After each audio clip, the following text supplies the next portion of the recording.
então nossas vibrações para a deusa, como diz o Gilberto, para que ela se sinta em sua casa.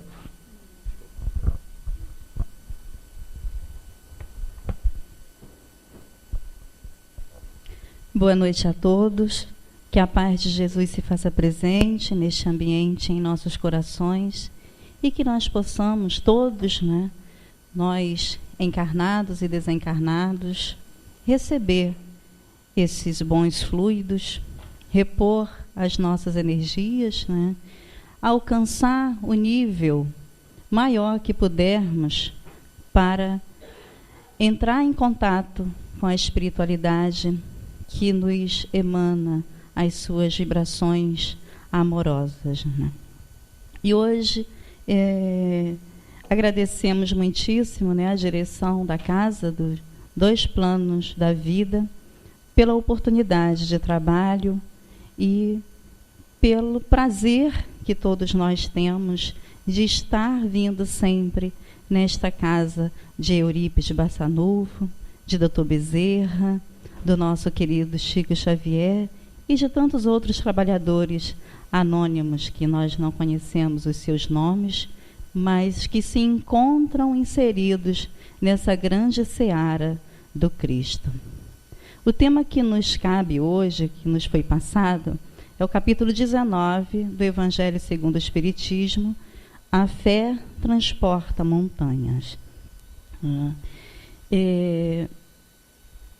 Nós trouxemos exatamente o que consta no Evangelho, algumas informações que Kardec nos traz, né, a respeito da fé. O que é a fé realmente para todos nós? Né? Chega um momento da nossa vida em que nós somos testados para termos então a prova dessa fé.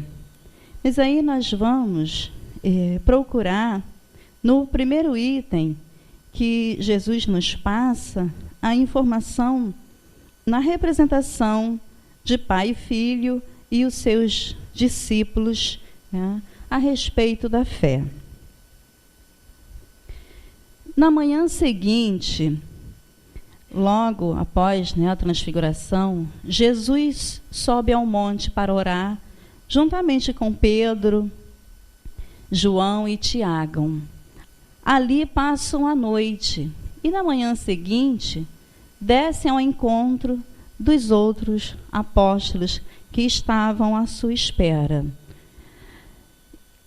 Quando Jesus reencontra os seus discípulos, aqueles 9 que lhe esperavam, Jesus percebe que eles estavam tristes, acabrunhados, né, confusos com a situação em que eles estiveram de não poder curar aquela criança, né, que sofria, que tinha ataques epiléticos.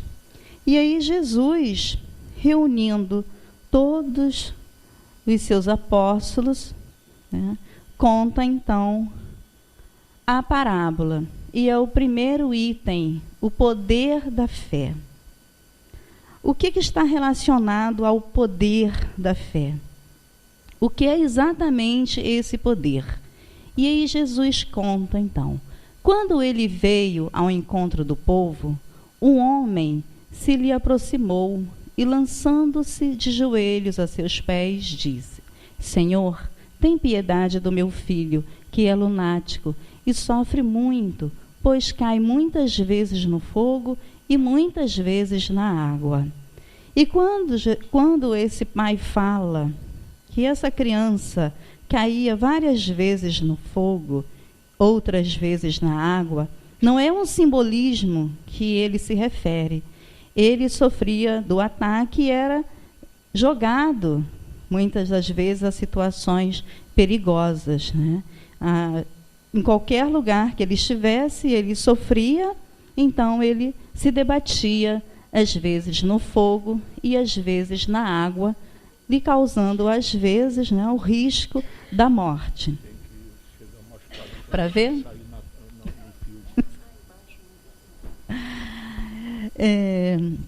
Então apresentei-os aos teus discípulos, mas eles não puderam curar. Por que será que os discípulos de Jesus, que já tinham grande conhecimento a vida da cura, que já estavam entendidos ali, envolvidos com o magnetismo do Cristo, não puderam curar aquela criança? Jesus, então, respondeu, dizendo a eles: ó raça incrédula e depravada, até quando estarei convosco? Quando nós ouvimos, essa frase que Jesus fala, ó raça incrédula e depravada, nos soa um pouco como Jesus falaria desta forma. É claro que Jesus não falou com violência, como muitas vezes nós falamos. O tom de voz que Jesus naquele momento emitiu, sim, era uma voz firme, mas refletida. Levava os seus discípulos ao conhecimento do porquê eles não puderam curar aquela criança. E até quando ele estaria entre eles, entre nós. Até quando vos sofrerei? Trazei-me aqui esse menino. E aí, então, trazei-me. Ele ordena ao pai que lhe trouxesse, então, aquela criança. E tendo Jesus ameaçado o demônio, este saiu do menino, que no mesmo instante ficou são. Ora, nós encontramos aí a palavra demônio. Então, nós identificamos que era um espírito que obsidiava aquela criança. E por que, então, os seus discípulos não conseguiram doutrinar aquele espírito que estava perturbando aquela criança? Os discípulos vieram, então, ter com Jesus em particular e lhe perguntaram. Outra palavrinha mágica que nós encontramos muitas das vezes no Evangelho. Por que Jesus, ele os convidava, aqueles que estavam à sua volta, em particular? Jesus não saía, no meio de todos, para chamar a atenção de todos na sua fala. Não, ele convidava particularmente para o diálogo, para o esclarecimento. Então, naquele momento, foram os seus discípulos que o convidaram para o particular. Então lhe perguntaram: por que não podemos nós outros expulsar este demônio? Respondeu-lhe Jesus: por causa da vossa incredulidade. Está aí o nosso ponto. O porquê que nós, por mais que desejemos, por mais que tenhamos vontade de curar o outro, nós ainda não conseguimos. O que é esse jejum que nós podemos ver que muitas vezes Jesus também colocou a falta do jejum? Não era a falta do alimento material, que às vezes quando nós ouvimos, quando o doutrinador, o dirigente da casa, nos pede jejum para o trabalho na mediunidade, qualquer outro trabalho, até porque todo trabalho na casa espírita tem o cunho da mediunidade, porque nós estamos envolvidos com a espiritualidade, eles estão nos influenciando. E esse jejum, Jesus não falava, e sendo a alimentação material, mas dos nossos pensamentos, dos nossos sentimentos. Esses são os mais importantes. Porque não adianta, como a gente muitas das vezes também é criticado, do vegetariano que não come a carne, que não faz isso, mas faz N coisas absurdas. E aí vem aquela frase, que fala assim, que muitos... Aí aqueles que gostam da carne dizem assim: mas o Chico comia carne.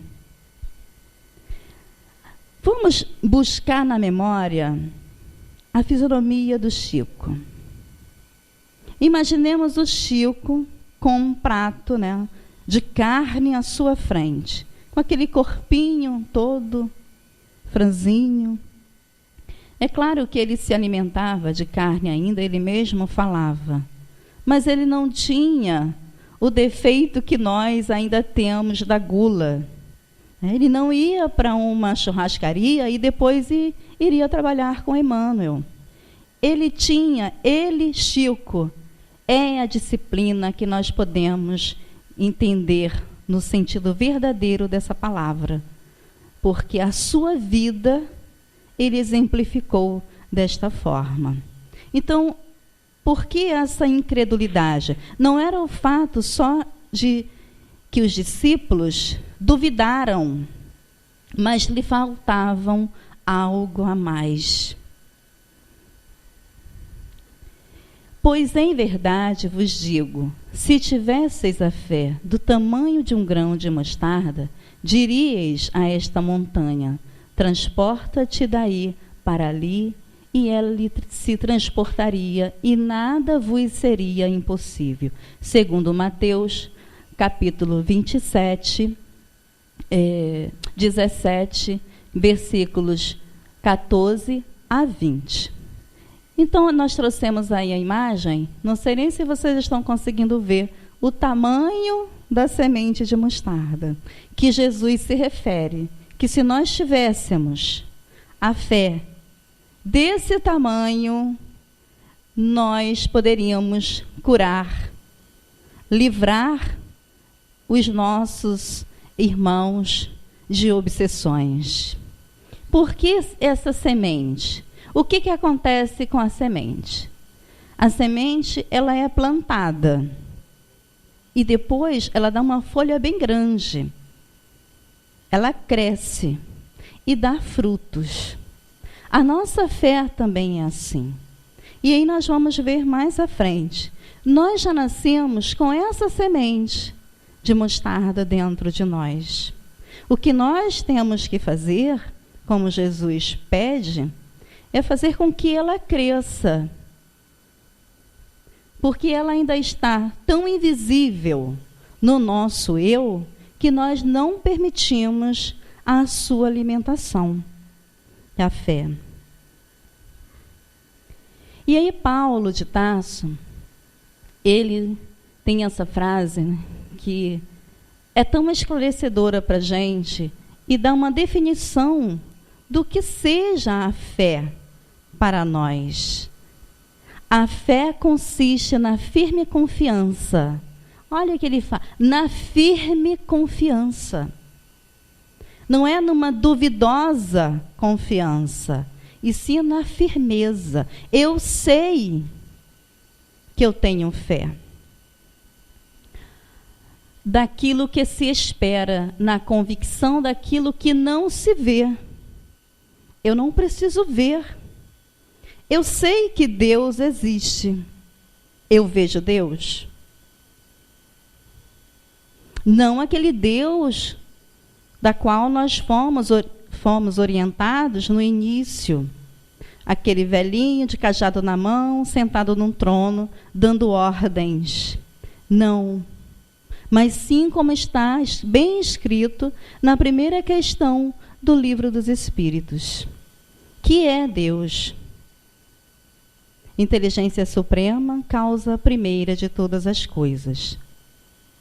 É nessa visão ampla que eu sei que Deus existe.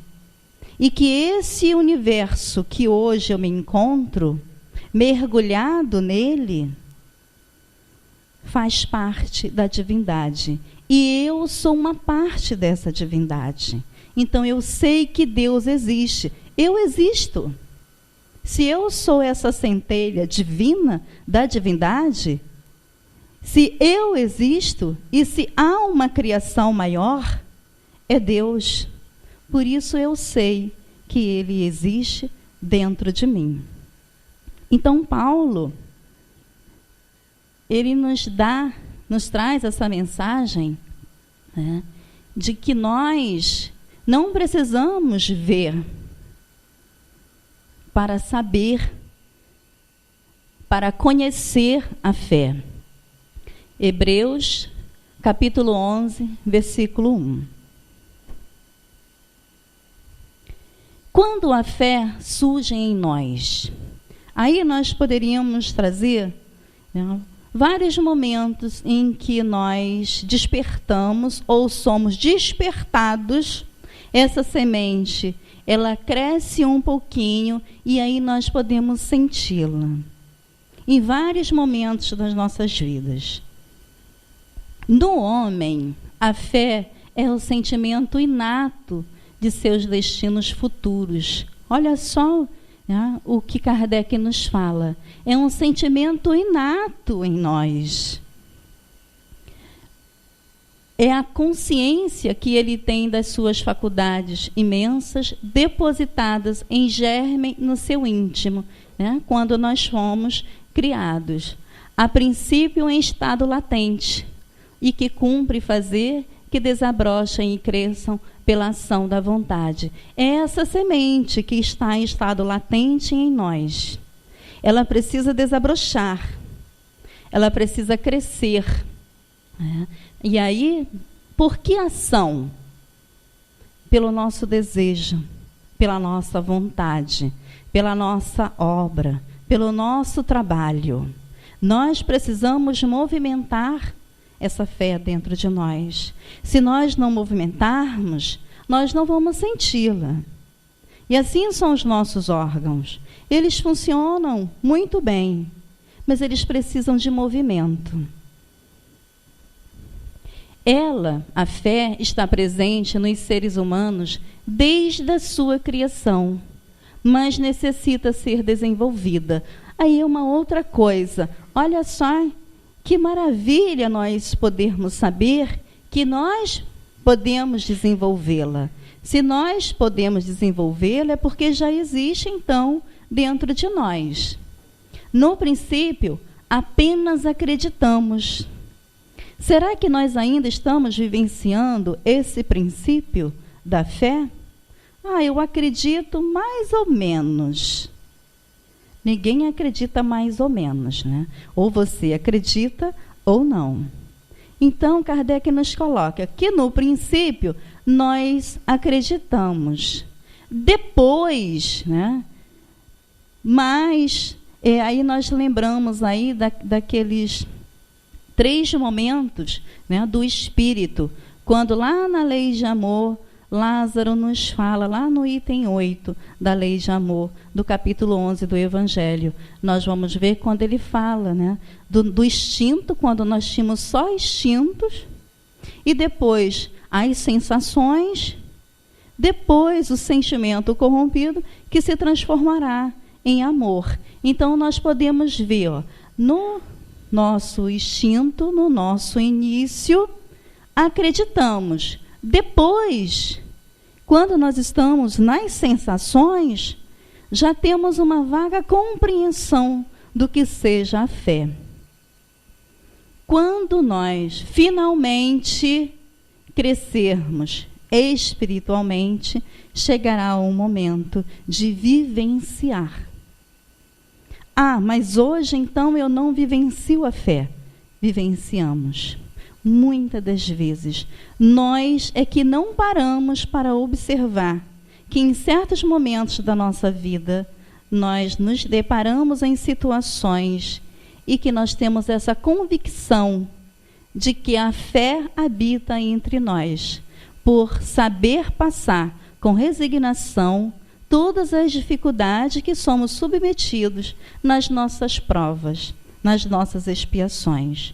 Então, ela se mostra de uma forma, às vezes, despercebidos. Nós não percebemos que a temos, mas ela existe dentro de nós. Então, nós precisamos não somente acreditar, não somente compreender a fé, mas principalmente vivenciar essa fé. Como a compreendermos? A maneira como compreendemos a fé depende do grau de maturidade espiritual. A criança, ela vai entender que existe essa sementinha da mostarda, da fé dentro dela? Ainda não, porque ela está no processo infantil. Ela vai crescer, ela vai chegar à adolescência, à juventude, vai chegar à maturidade. Assim somos nós espiritualmente. Quando nós nos deparamos maduros para vivenciar a fé no seu maior sentido, nós então estaremos prontos como os cristãos de outrora, que presenciaram, que vivenciaram a fé nos circos romanos. Vamos, exemplos. Imaginemos nós que estamos aqui nesse momento reunidos, e aí se soubéssemos que estivesse um leão africano lá embaixo à nossa espera, faminto, quem de nós desceria primeiro? Ninguém desceria. Porque nos falta a fé. Diferente daqueles grandes mártires. Eles sabiam que iam ser jogados para as feras. Sabiam que iriam ser sacrificados nas grandes fogueiras. Que iam ser crucificados.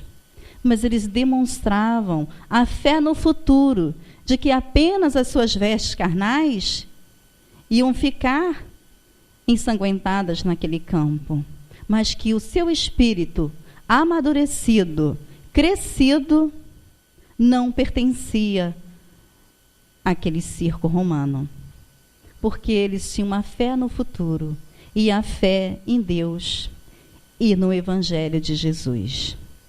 E muitos deles, meus irmãos, não viveram com Cristo. Souberam, assim como nós hoje estamos aqui ouvindo a mensagem dele.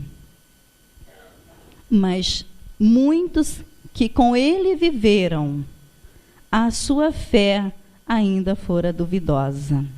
Muitos negaram o Cristo. Lembra daquela passagem que o filho pedia a sua mãe, Joana de Cusa: abjura, minha mãe, abjura, nega o Cristo, desça daí. E ela dizia que não, porque ela tinha fé no futuro. Ela acreditava que aquele calor daquele fogo simplesmente era um ritual que necessitavam naquele momento, mas que o seu espírito nada sofreria, porque ela estava com Cristo. Essa é a fé que nós precisamos movimentar dentro de nós, diante das dificuldades que nós todos vivenciamos. Então, a fé depende do grau de maturidade espiritual que tenhamos alcançado.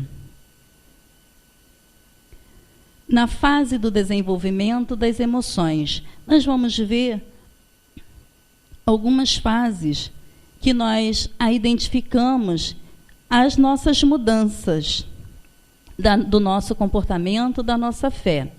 A fé passa a ser um sentimento ou uma emoção que se acende ou apaga, aumenta e diminui segundo o estado emocional da criatura. Não somos nós hoje? Como é essa vela acesa que nós trouxemos como imagem para ilustrar? Basta um vento fraquinho para que ela se apague. E aí, novamente, nós buscamos acender. Então, é a nossa fé que ainda oscila, ainda vacila. Então, é o momento das emoções, do desenvolvimento das nossas emoções. Na fase do desenvolvimento da razão e do intelecto, já evoluímos um pouco. A fé se torna um sinônimo das palavras convicção, certeza e confiança. É uma virtude intelectual, um fruto da experiência, não mais uma emoção. Ou seja, nós já passamos pela emoção, estamos chegando à convicção, à certeza, à confiança de que há algo futuramente, e aí vem essas três como uma virtude intelectual, quando Kardec fala que a fé precisa ser raciocinada. Nós precisamos elevar a razão, mas não uma emoção. E aí a gente vê que a fé, quando Pedro, lembra quando eles estavam embarcados, e aí de longe Jesus surge, e Pedro era aquele apóstolo, né, mais corajoso, né, e percebendo que era Jesus que estava à frente, e aí olhou, ele estava acima, flutuando sobre as águas daquele mar. E aí ele também quisera fazer o mesmo. E o que Jesus falou? Venha, Pedro. E Pedro foi. Quando chegou em certo momento em que ele olhou para baixo, percebeu que estava em cima da água, o que aconteceu com ele? Ele sentiu medo. Vou me afogar. Quando você tem esse sentimento de medo, de dúvida, acabar a sua fé naquele momento. Então, Pedro realmente começou a ficar numa situação complicada. E aí Jesus se apressa, né, e recolhe Pedro daquele mar. Então, para ver o quanto nós ainda temos dificuldades, se os próprios seguidores dele, né, de Jesus, que ele escolhera um a um, ainda não traziam, ainda não tinham total conhecimento do que Jesus falara, de toda aquela força interior, do que representava Jesus para eles. Imaginemos nós, que nós nem nos arriscamos de jeito nenhum ficar sobre as águas, nas nossas dificuldades. Na fase mais espiritualizada, quando nós então chegamos àquela fase que Lázaro nos informa dos sentimentos mais apurados, quando já sintonizados com a presença divina dentro de cada um, a fé representa a felicidade aos princípios divinos. Uma vez conhecido o caminho e encontrado o Mestre, não haverá mais esmorecimento, nem desvios, o que acontecera com os cristãos de outrora. Todos aqueles que vieram em nome do Cristo, quando eles perceberam o caminho a seguir, que Jesus estava à frente daquele caminho, eles então não esmoreceram mais e continuaram diante das dificuldades. E a fé, nós vamos encontrar em vários momentos do Evangelho. E aí nós poderíamos ter trazido, mas aí eu optei por não entrar na questão da cura em si, do magnetismo que Jesus praticava, quando transformara a água em vinho. Mas tem uma passagem que demonstra muito bem esse momento do poder da fé e de quanto nós ainda oscilamos nas nossas dores, nas nossas dificuldades, da mulher hemorroísa. Todos vocês devem conhecer que ela sofrera por 12 anos grandes hemorragias e que médico nenhum curavam. E ela já tinha gastado tudo aquilo que ela tivera de material. Já estava mendigando em volta ali de Jerusalém, quando ela percebe uma grande multidão próximo de Jesus, e ela então tem o desejo de estar com Cristo. Mas como ela, mulher, naquela situação mendiga, que todos a expulsavam quando ela se aproximavam, como ela poderia chegar perto de Jesus? E ela queria tocar apenas nas suas vestes. E ela consegue. E aí nós vamos ver a lei de amor, a lei de magnetismo. Porque fora como traçado um caminho para que ela pudesse percorrer e chegar ao encontro do Cristo. Então Jesus sente quando ele diz: senti que de mim saístes uma virtude. E fora ela. Então ele vê e diz, e olha para aquela mulher e diz: a tua fé te curou. Esse é o poder da fé. Mas olha o que ela emitiu primeiramente: a vontade, o desejo de encontrar com Cristo. Emitiu o desejo da cura. É recíproco. Eu preciso ter esse desejo de me curar. Não basta apenas eu vir sentar à cadeira e aí o Jorge aplicar o passe. Ele pode estar com o desejo de aliviar as minhas dores. Mas se eu não tiver emitindo esse desejo, é repelido naquele momento. Então, estiveram ali 2 momentos em que Jesus, da mesma forma, emitiu o desejo de curar, e ela também sentiu o desejo de se sentir curada. Nós não podemos fazer isso? Quantas vezes Chico Xavier aliviou as dores de tantos aqueles que o procuravam?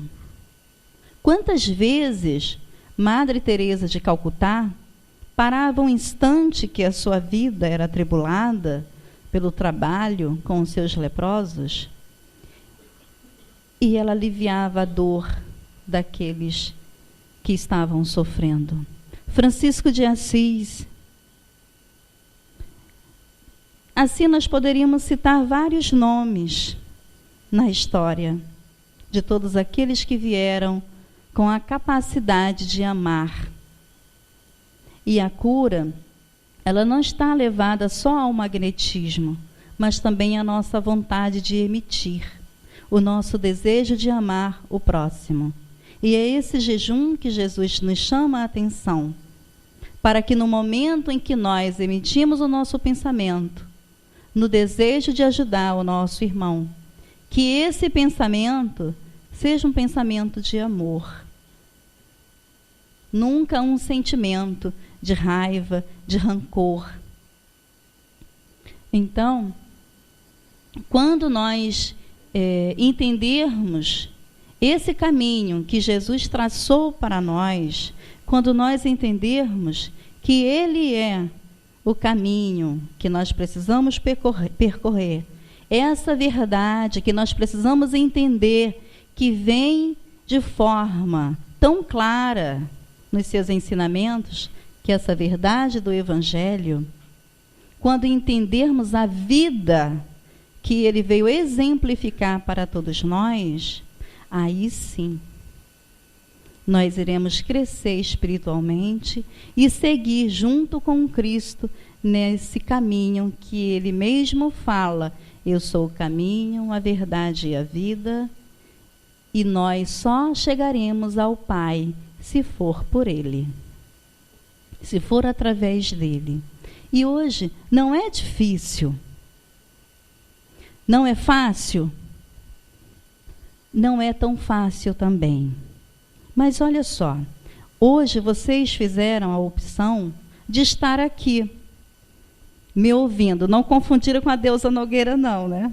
Da outra vez, eu cheguei, aí fiquei na livraria um pouquinho, E aí alguém falou assim, quem é o palestrante de hoje? É a Deusa Nogueira. Aí alguém foi lá no quadro, que eu vi agora, né? Não, é a Deusa Rufino. E eu estou bem quietinha, né? Ali ouvindo. Eu falei, coitados, que decepção, né? Quando chegar lá não ser a Deusa Nogueira. Mas hoje vocês fizeram essa opção de estar aqui. Poderiam estar em frente à televisão para ver o Babilônia, que a gente vê só sangue na televisão. Então, são essas opções que nós fazemos hoje que mudam o nosso comportamento, que nos libertamos das nossas inferioridades do passado. Essas opções que nós fazemos hoje é estar junto, caminhando lado a lado com os nossos irmãos rumo ao Cristo. Porque ouvir a sua mensagem não é grandes esforços, como o Chico tem uma frase que ele diz assim, Jesus não nos pede para subir, né, o Everest, o Monte Everest, mas ele só nos pede que nos amemos uns aos outros. Simples, não é? E o amar, ele está não na bajulação que nós confundimos, mas o amar está no respeito mútuo de uns para com os outros. Por isso ele também trouxe aquele ensinamento. O primeiro, amai-vos uns aos outros. E nos trouxe um segundo, instruí-vos. Porque a partir desse conhecimento é que nós vamos exercer essa fé raciocinada. É trazer para o nosso intelecto o que a nossa moral também precisa alcançar.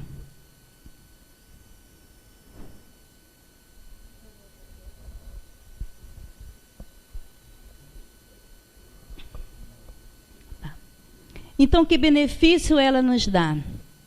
Que benefício a fé nos dá? As montanhas que a fé desloca são as dificuldades, as resistências, a má vontade. A má vontade é uma péssima coisa que nós deixamos habitar dentro de nós. Sabe aquelas pessoas que têm má vontade para tudo na vida? Você convida para ir no lugar, mas eu estou tão cansada. Hoje não, fica para a próxima. A nossa vida é como aquela velhinha acesa. Qualquer sopro, ela se apaga. Num piscar de olhos, nós vamos. E o amanhã fica para muito depois. Então, nós deixamos, como a Lurimar leu no texto, né, de deixar no banco armazenado as nossas, o nosso egoísmo, a nossa vaidade, e esquecemos de armazenar nesse banco o amor universal que Jesus nos ensinou. Então, a má vontade é algo que nós precisamos eliminar na nossa vida. Em suma, com que se depara da parte dos homens, ainda quando se trata das melhores coisas? Os preconceitos da rotina, o interesse material, o egoísmo, a cegueira do fanatismo e as paixões orgulhosas. Tudo isso são as nossas montanhas que nós precisamos transportá-las. Tirar daqui para lá. A fé robusta, a fé resistente, aquela que não vacila, produz a certeza da perseverança, a energia e os recursos que fazem se vençam os obstáculos, assim nas pequenas coisas como nas grandes coisas. Da fé vacilante e duvidosa, produz a incerteza. É aquela que Pedro, naquele momento, experimentou com Jesus. Ele teve dúvida se continuava a caminhar a encontro do Cristo. E aí começaram a afundar os seus pés. Produz a incerteza e a hesitação de que se aproveitam os adversários que se têm de combater. Essa fé não procura os meios de vencer, porque não acredita que possa vencer. São nós, muitas das vezes, em situações em que nós queremos fazer alguma coisa, aí você já pensa assim, mas eu acho que não vou conseguir fazer isso. E não vai mesmo. Se você já for fazer pensando negativamente, você não vai conseguir. Você vai fazer. Eu vou fazer. Se você não conseguiu, você tenta outra vez. A fé sincera produz a calma, faculta a paciência que sabe esperar, porque tendo seu ponto de apoio na inteligência e na compreensão das coisas, tem a certeza de chegar ao objetivo visado. Olha a diferença daquela fé oscilante, daquela fé vacilante. Tenho certeza que vou chegar no objetivo desejado. É a diferença. Nós nos libertamos daquilo que nós temos ali preso dentro de nós. E o medo é um fator muito importante na nossa vida, que nos impede de avançar. Antes de fazer, nós já temos medo. Nós já criamos uma situação. Então, nós precisamos nos libertar. E aí, nós trouxemos otimismo e fé. É uma mensagem do Chico que ele fala. E serve muito para o nosso dia a dia, para o que nós estamos vivenciando hoje. Hoje nós estamos assim. Nós criticamos o governo, nós criticamos os nossos vizinhos, nós criticamos os nossos irmãos, nós criticamos tudo na vida. Nós vemos os defeitos de todos, menos o nosso. E aí, o que acontece conosco? Chico responde, nesse texto, o que acontece quando nós trazemos todas essas dúvidas e quando não emitimos uma fé de que as coisas vão melhorar, que é um momento em que nós precisamos vivenciar, e se esse momento chegou, é porque nós estamos prontos para vivenciá-lo. Então, Chico diz assim, a gente pode morar numa casa mais ou menos, numa rua mais ou menos, numa cidade mais ou menos, e até ter um governo mais ou menos. A gente pode dormir numa cama mais ou menos, comer um feijão mais ou menos, ter um transporte mais ou menos, e até ser obrigado a acreditar mais ou menos no futuro. A gente pode olhar em volta e sentir que tudo está mais ou menos. Tudo bem.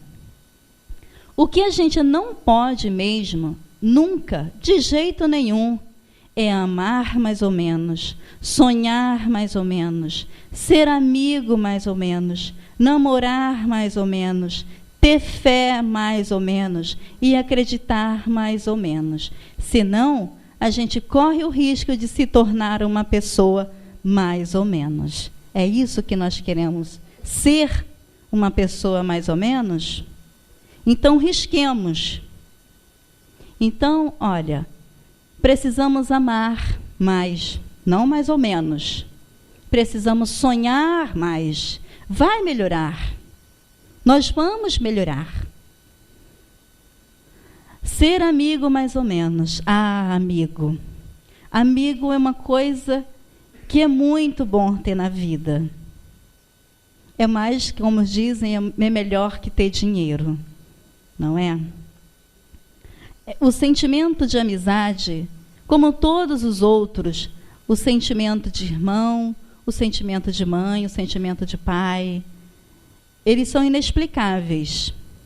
Mas o sentimento verdadeiro da amizade é um laço que não se destrói. Porque por mais que nós estivermos distantes um do outro, a amizade continua. E hoje, nós não temos muitos amigos. Nós temos poucos. Mas esses poucos que nós temos são grandes amigos. São aqueles amigos afins que Deus coloca na nossa vida para nos dar a mão na hora em que nós estamos caindo, nos ajudar a levantar. Na hora que nós estamos nesse mais ou menos, Ele nos traz a palavra renovadora. Vai melhorar, vai passar. Tudo passa.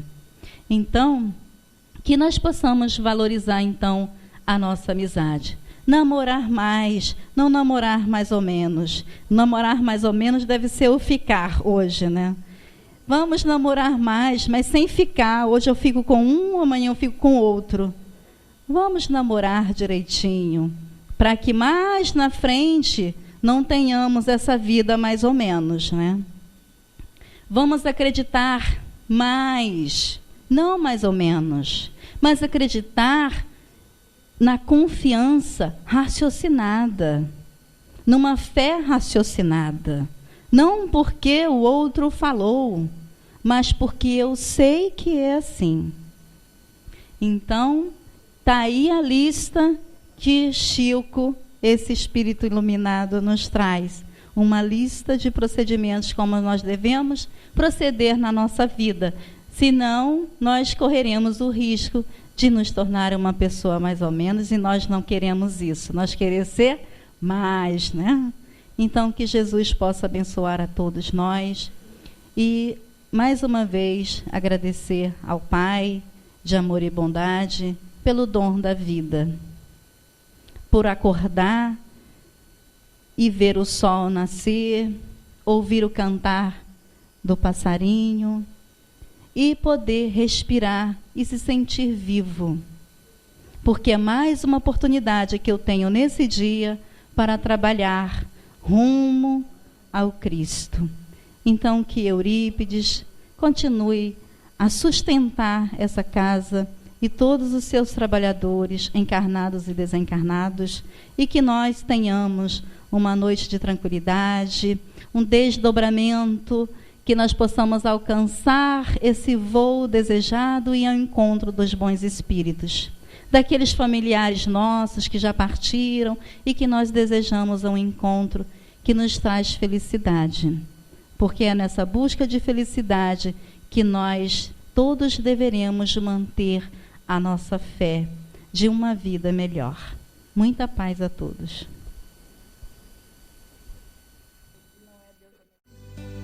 Nesta jornada,